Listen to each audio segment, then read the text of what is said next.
예, 오늘 함께 나눌 말씀은 신명기 8장 11절에서 20절까지 있는 말씀입니다. 조금 길기 때문에 우리가 함께 봉독할 말씀은 11절에서 16절까지 봉독하고 그리고 또 20절까지 있는 말씀을 통해서 은혜 나누려고 합니다.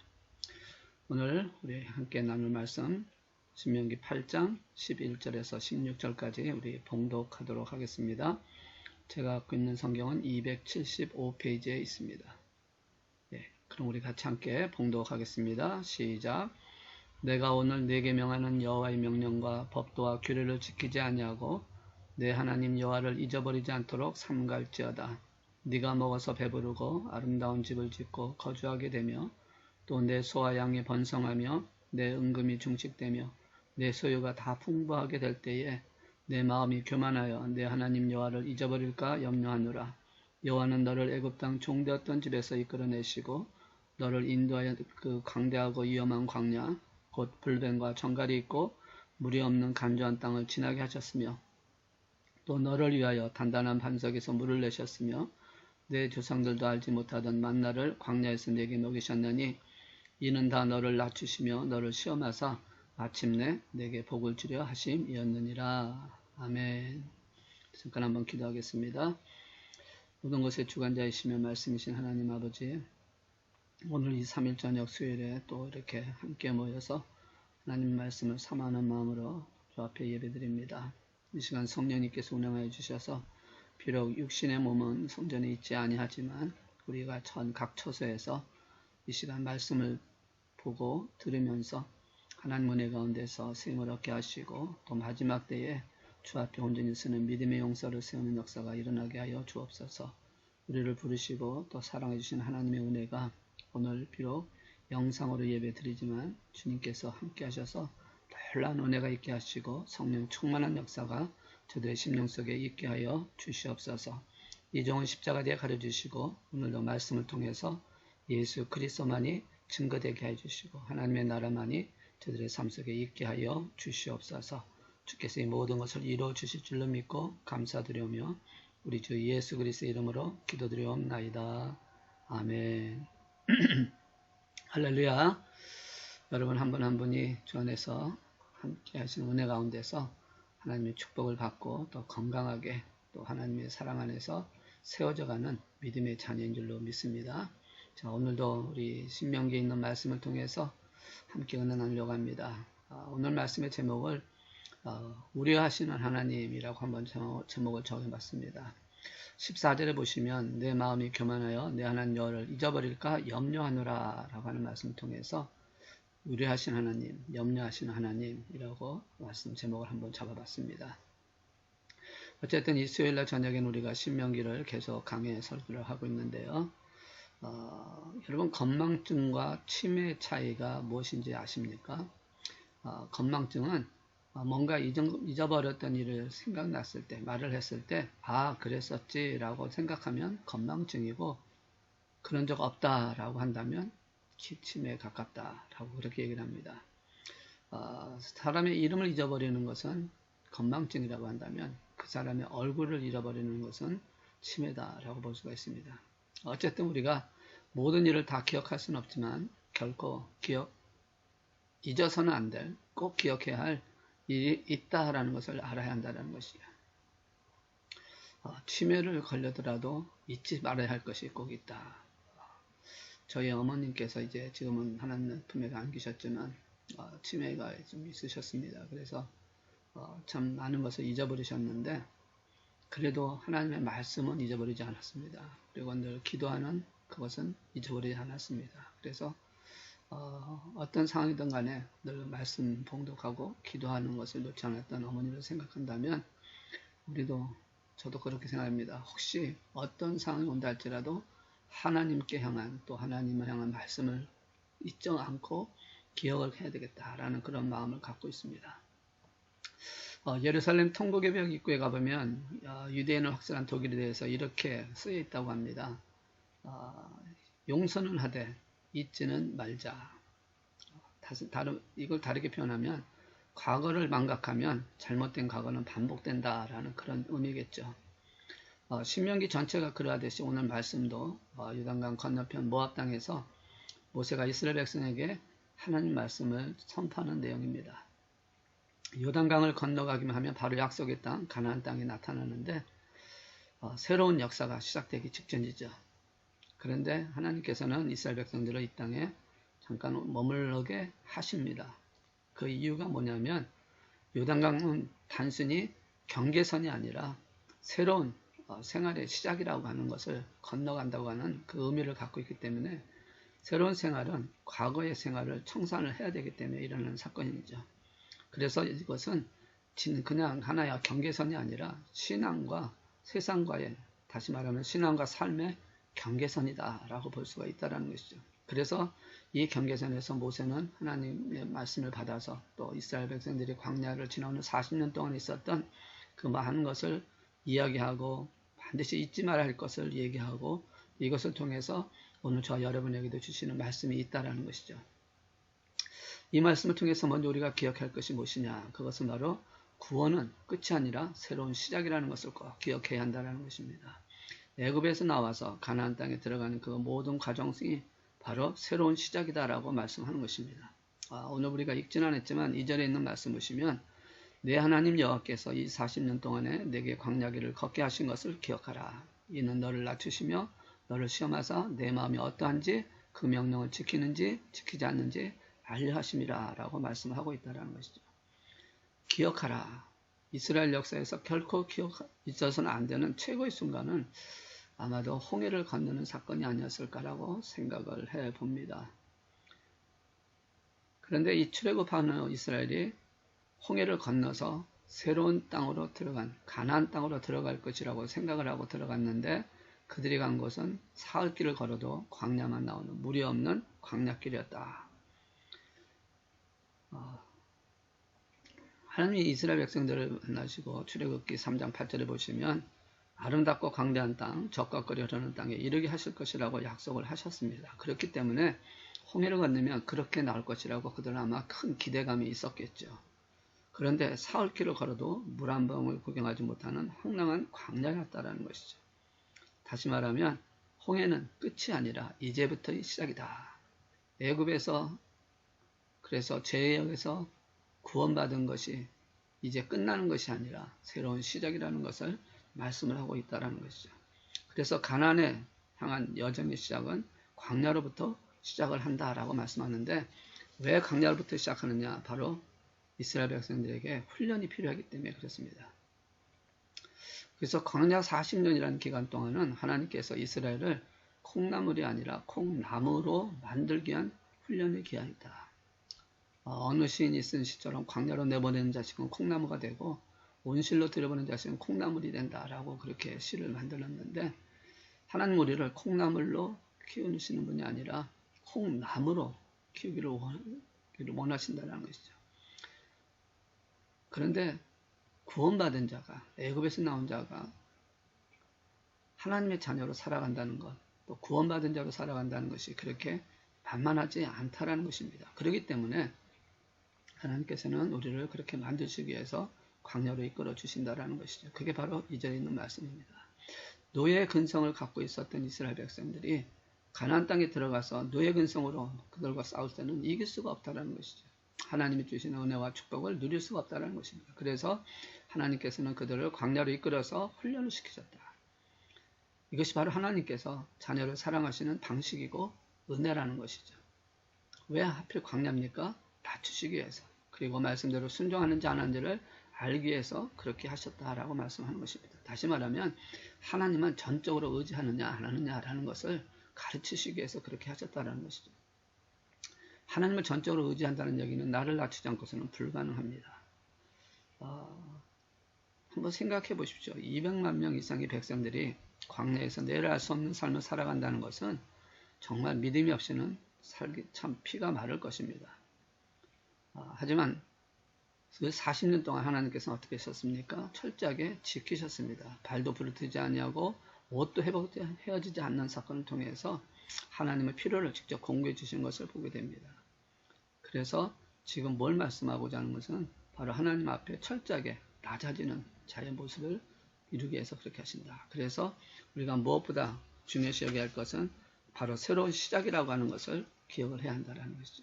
하나님을 의지하게 되는 것이 바로 새로운 삶이다. 시작이다. 두 번째로 우리가 알아야 할 것은 풍요로움 속에는 사탄의 유혹이 있다는 것을 알아야 한다는 것입니다.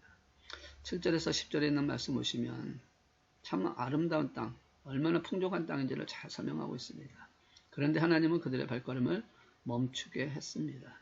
바로 들어가지 않겠다는 것이죠. 왜 그렇습니까? 가나안 땅은 광야보다 더 위험한 곳이기 때문에 그렇습니다. 땅이 유혹하는 것은 광야에서 일어나는 고난보다 훨씬 더 크게 강하게 나오기 때문에 하나님은 그것을 바로 염려했던 것이죠. 그래서 하나님께서는 계속해서 뭐라고 말씀합니까? 오늘 읽으신 말씀 속에 반복되고 있는 부분이 바로 뭐냐면 기억하라, 잊어버리지 않도록 조심하라는 말입니다. 땅을 소유한 이스라엘 주민의 가장 큰 위험은 바로 하나님에 대한 기억 상실증이기 때문에 그렇습니다. 11절을 보면 이렇게 말씀합니다. 여호와를 잊지 말라. 그리고 14절에 보시면 잊어버릴까 염려하노라.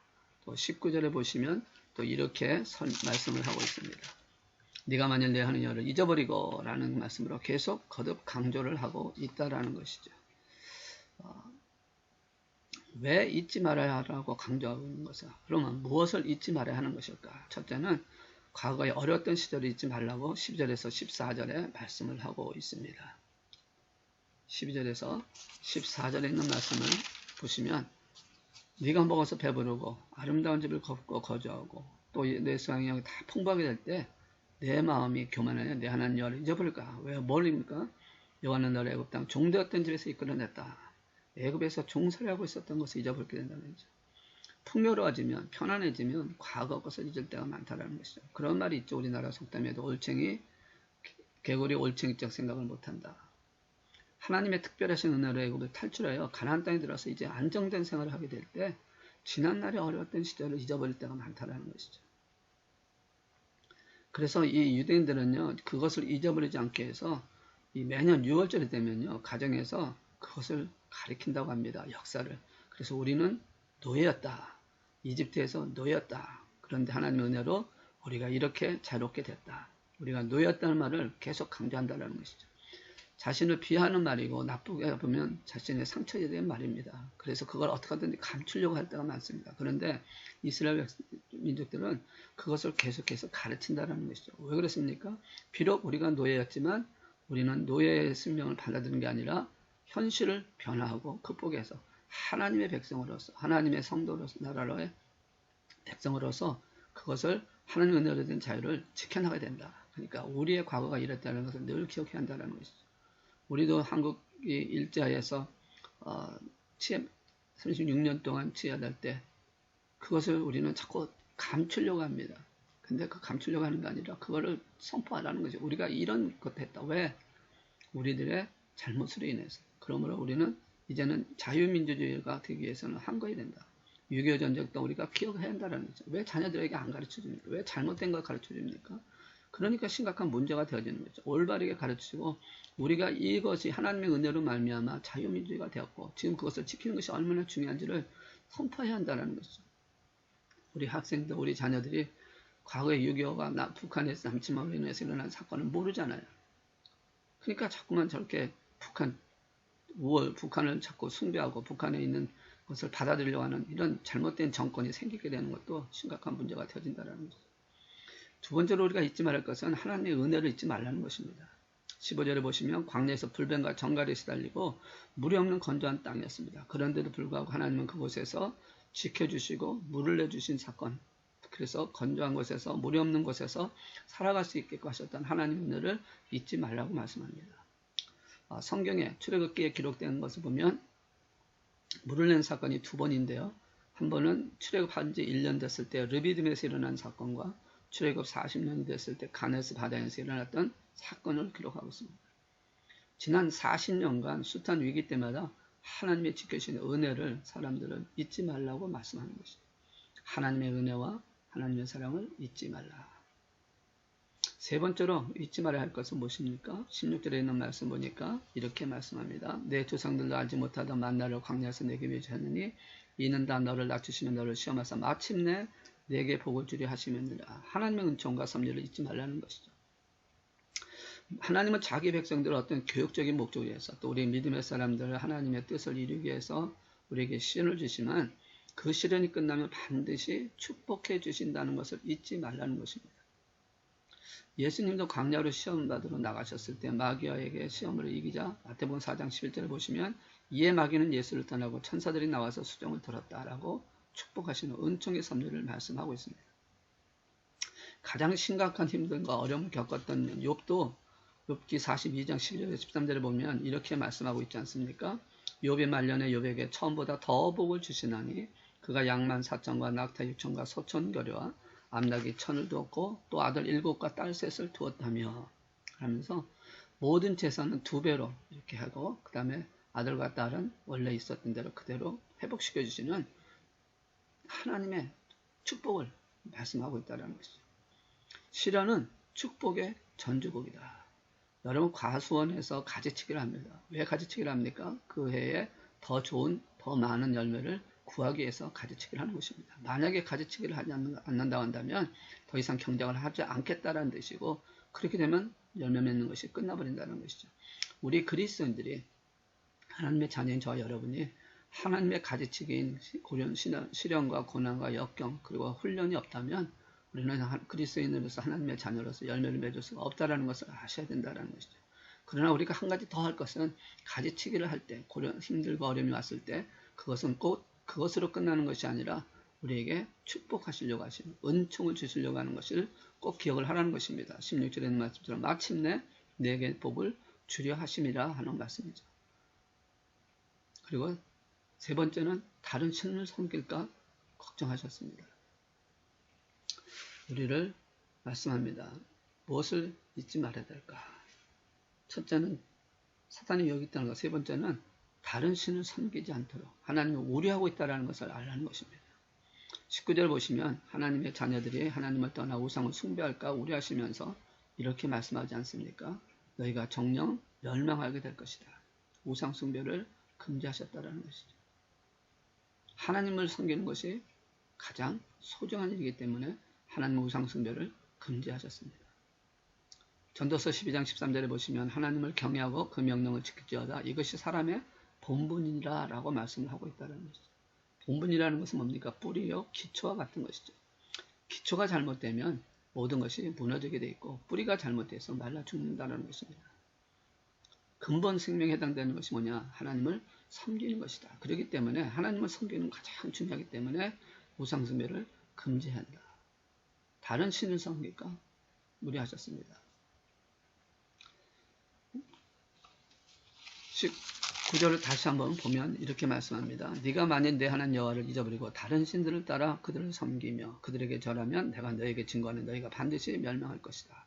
그래서 우상 숭배를 하는 것이 왜 금지하셨냐면 이것은 하나님 앞에 가장 큰 죄악이기 때문에 그렇습니다. 하나님을 배반하는 것보다 더 큰 죄는 없습니다.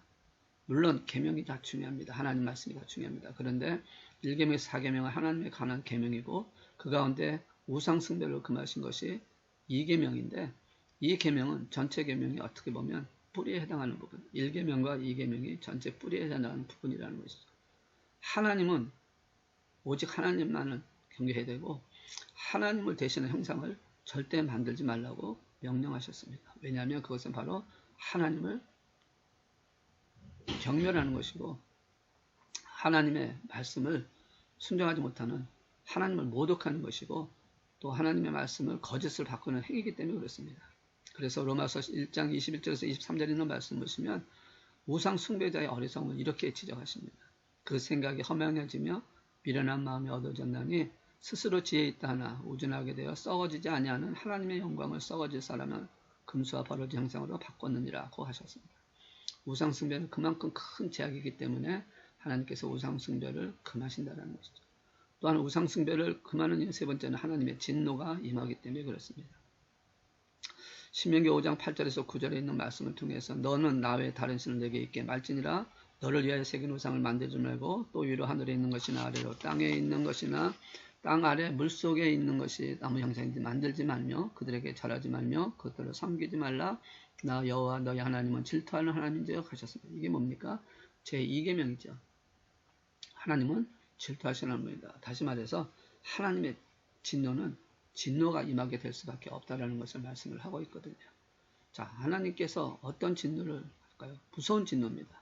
신명기 32장 16절을 보시면 하나님이 질투하시면 이렇게 나타난다. 그들이 다른 신으로 그의 질투를 일으키며 가증한 것으로 그의 진노를 격발하였더라. 진노를 격발한다. 진노가. 또 하나님은 질투하시면 불에 소멸되는 것 같이 되어줄 것이다. 스바냐 3장 8절을 보시면 나 여호와가 말하노라. 그러므로 내가 일어나 벌할 날까지 너희는 나를 기다리라. 내가 뜻을 정하고 나의 분한과 모든 진노를 쏟으려고 나라들을 소집하며 열국을 몰이라. 온 땅이 나의 질투의 불에 소멸되리라 하셨습니다. 하나님의 질투는 불에 소멸될 것 같다. 또 하나님의 질투는 지면에서 멸절되고 많다라는 것이죠. 신명기 6장 15절에 보시면 여호와께서 내게 진노하사 너를 지면에서 멸절시킬까 두려워하노라. 하나님이 질투하신 하나님이신데 그렇게 하시겠다고 말씀합니다. 또 하나님은 뭐라고 말씀하냐면 질투하신 하나님이신데 우상 숭배를 하게 되면 자손에게 저주가 임하게 될 것이다 라고 말씀했습니다. 신명기 5장 9절에 보시면 나를 미워하는 죄를 갚되 아비로부터 아들에게로 3, 4대까지 이르게 하거니와 축복은 또 자손 1000대까지 이루어지겠다. 그래서 하나님의 축복과 저주는 언제나 자식에게 많은 초점을 맞추고 있는 것을 우리가 볼 수가 있습니다. 왜 그렇게 하나님은 자식에 대한 것을 많이 말씀하실까? 가정에서 자식보다 더 소중한 것이 사실은 없지 않습니까? 그래서 하나님은 축복을 말씀하실 때나 저주를 말씀하실 때나 언제나 자식을 가운데 두고 한다는 것이죠. 그것이 가정의 소중한 거, 또 그 자녀 때문에 사실은 부모가 또 자녀들이 또 자녀들 때문에 하나님 앞에 섬기고 우상을 멀리하는 것이 되어지기 때문에 그렇습니다. 이 세상에 하나님보다 귀한 것은 없습니다. 아멘. 하나님은 만유를 지으신 창조주시고 만복의 근원이시기 때문에 그렇습니다. 우리를 구원하여 하나님의 자녀를 삼으시고 독생자 예수 그리스도를 이 땅에 보내셨고 십자가에 못 박혀 죽게 하셨습니다. 이토록 존귀하신 하나님을 우리는 가장 먼저 섬겨야 한다는 것이죠. 이런 하나님을 가장 우리는 소중히 여겨야 한다는 것입니다. 그래서 오늘 본문은 이것을 말씀하는 것이에요. 하나님의 은혜를 잊지 말라. 하나님이 우려하시는 게 바로 이것이에요. 하나님의 은혜를 잊어버릴까요? 구원하신 은혜, 요단을 건너게 하신 은혜, 풍성한 삶을 주신 하나님의 은혜, 우리에게 이끌으신 하나님을 주신 은혜를 잊지 아니하는 변함없는 신앙으로 하나님을 사랑하고 하나님을 공경하고 하나님 앞에 서는 하나님 말씀을 붙들고 살아가는 이런 사람을 하나님이 축복하신다는 것이죠. 저는 오늘 우리 말씀을 통해서 우리에게 주신 교훈이 바로 이것입니다. 우리가 그렇게 되어야 한다는 것이죠. 이스라엘 백성들에게 말하지만 우리에게 주시는 말씀입니다. 그런데 우리는 힘들게 본문에 말씀하는 것은 그런데 그런 은혜 속에 있는 자들이 풍요로움이 되어지면 사람을 교만하게 되고 하나님을 믿게 된다라고 말씀하고 있다는 것이죠. 이것이 하나님과의 단절이고 이것이 땅에 가진 최고의 유혹이라는 것이죠. 광야의 고난과 곤핍한 상황은 이스라엘이 전적으로 하나님을 의지하게 합니다. 힘들고 어렵지 않습니까? 뭘 할 수 있는 게 아니었습니까? 그런데 가나안에 들어오면 뭡니까? 이제는 풍요로워진다는 것이죠. 그러다 보면 더 이상 하나님을 의지하지 않아도 되게 만든다는 것입니다. 왜냐하면 하나님의 역할을 땅이 대신하지 않습니까?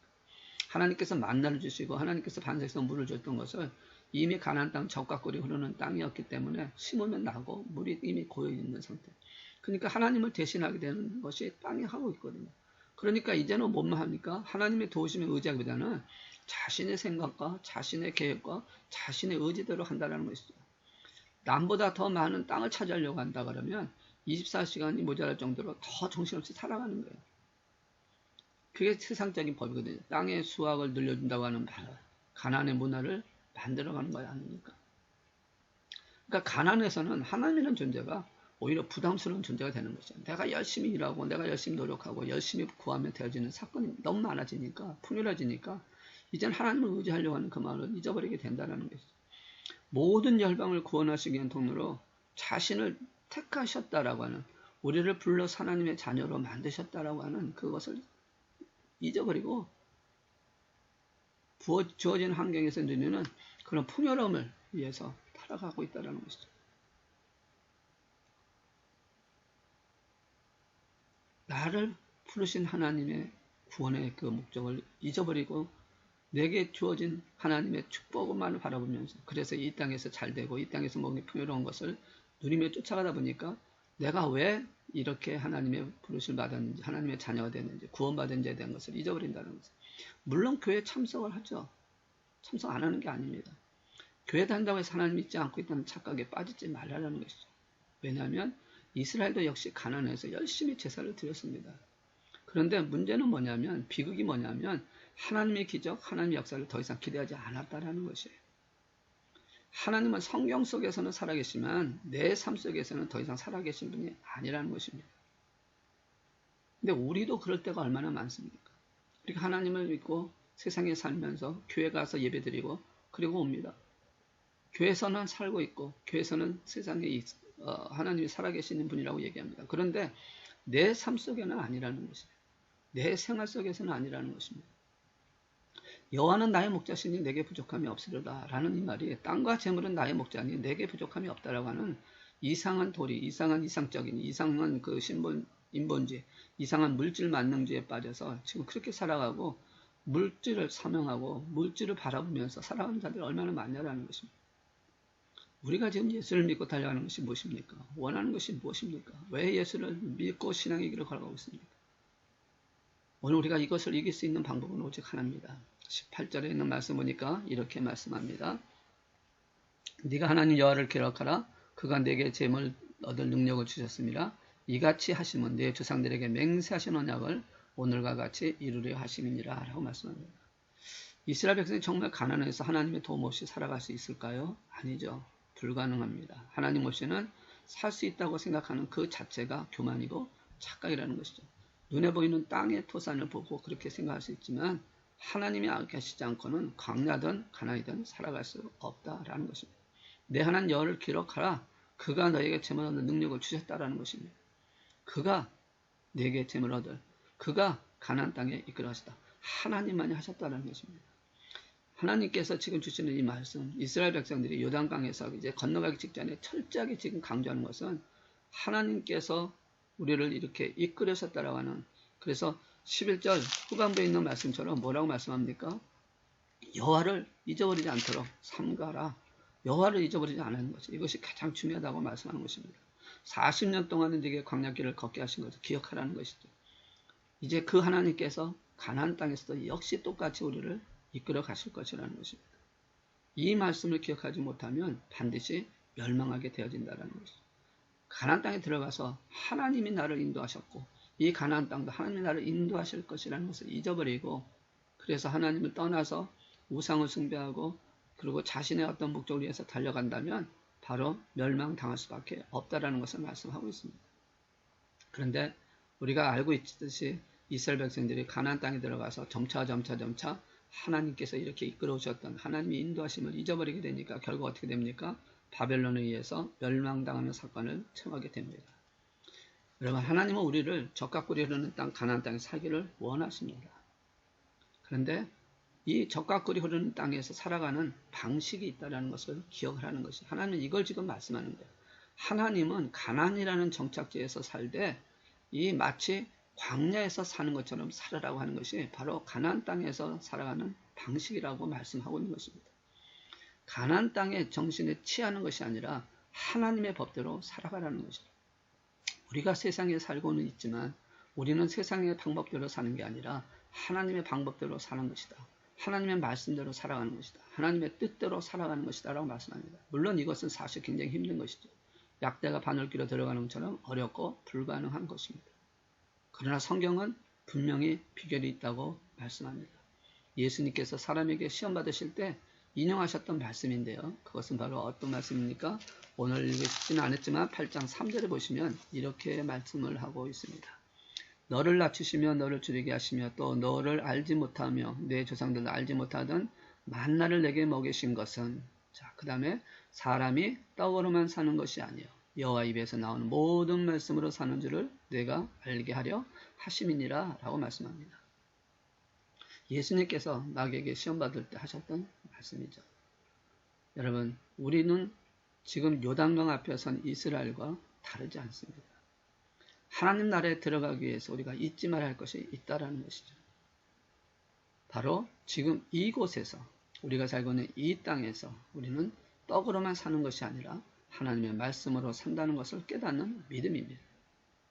광야에서 누리는 최고의 축복은 무엇이겠습니까? 하나님 말씀을 체험하는 것입니다. 하나님의 말씀이 없으면 우리는 이 땅의 유혹에 채 살다가 이 땅에 묻히고 말 것입니다. 다른 길은 없어요. 그러나 하나님의 말씀을 갖고 있다면 우리는 이 세상의 모든 유혹에서 건져내어 하나님의 영원하신 그 나라로 들어가는 역사를 만들게 될 줄로 믿습니다. 하나님의 나라, 이 땅에 이제 올 것입니다. 재림하셨던 예수님, 이제 다시 오실 것입니다. 부활하신 예수님이 승천하시고 이제 다시 오신다는 것이죠. 그래서 우리는 하나님의 은혜를 잊지 말아야 한다는 것입니다.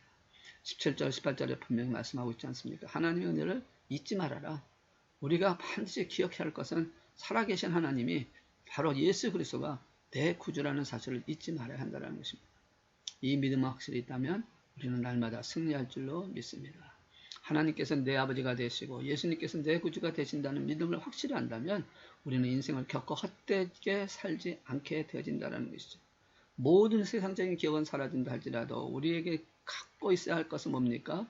세상을 떠날 때 굳게 붙잡고 있어야 할 것은 뭡니까? 내 능력이 아니라 내 교만이 아니라 내 자랑이 아니라 겸손하게 하나님의 말씀에 순종함으로 하나님이 나와 함께하고 있다라고 하는 성령의 능력을 붙들고 살아가야 된다라고 하는 것을 잊지 마시고 오늘도 고난 속에서 말씀을 통해 주시는 하나님 앞에 우리 마음을 드리고 하나님의 뜻대로 세워져가는 저 여러분이 되어야 한다는 것이죠.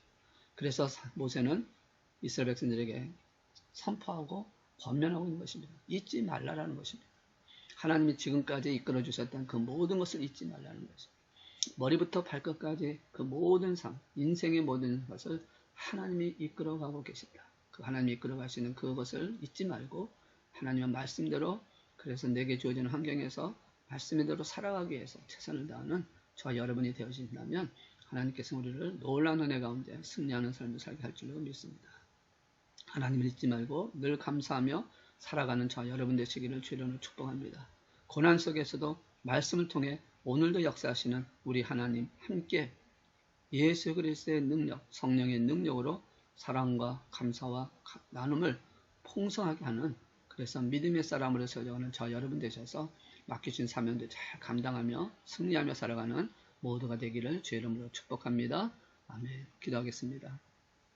살아계신 역사하신 하나님 아버지, 오늘도 주신 말씀을 통해서 하나님 우리가 정말 하나님의 말씀대로 살기를 원하고 하나님의 뜻대로 가기를 원하고 또 우리가 하나님의 그 놀라신 주신 사랑과 은혜를 평안하기 때문에 풍성하기 때문에 잊어버리는 자가 되지 않게 해주시고 늘 하나님의 역사하심을 바라보면서 또 훈련을 통해서 정금같이 낫게 하실 하나님의 그 사랑을 그리고 은총을 기억하면서 오늘도 승리하게 하시고 또 비록 코로나 바이러스로 인해서 힘든 상황 속에 있지만 우리는 이것이 바로 우리의 믿음을 훈련하는 과정이라 믿고 더 열심으로 주님을 바라보면서 승리하는 귀한 믿음의 용사가 되게 하여 주시옵소서. 가정에 또 여러 가지 상황 속에 힘들지만 그 모든 힘듦을 통해서 더 큰 하나님을 향한 은총을 바라보게 하시고자 하시는 뜻이 있음을 알고 잘 이겨나가는 믿음의 용사가 되게 역사하여 주시옵소서. 주께서 이 모든 것을 이루어 주실 줄로 믿고 감사드리오며 우리 주 예수 그리스도의 이름으로 기도드리옵나이다. 아멘. 이제 자유롭게 기도하시겠습니다.